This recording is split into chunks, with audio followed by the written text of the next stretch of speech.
Hey guys, welcome to my channel, and in this video I'm going to show you how to do hard reset Realme 5S smartphone. Okay, first to do hard reset, power off your smartphone, slide down to power off. Okay, now just press and hold volume down and power key together for few seconds.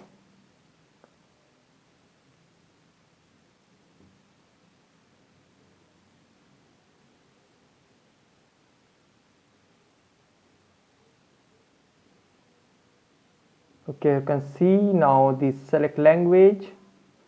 It will send you in color OS recovery. Now volume rocker is to move up and down and power button to select.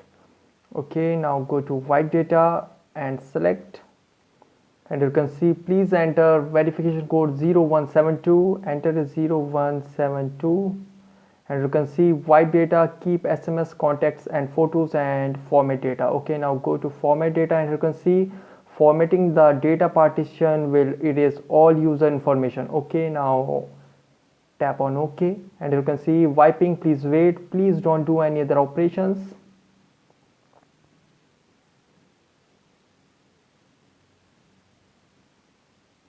It might take some time. You can see formatting the data partition success. Now tap on OK. So guys, this is the method to do hard reset Realme 5S smartphone easily. Guys, thanks for watching. If you have any query, let me know in comment section below. Please like, share, subscribe and click on bell icon for latest updates.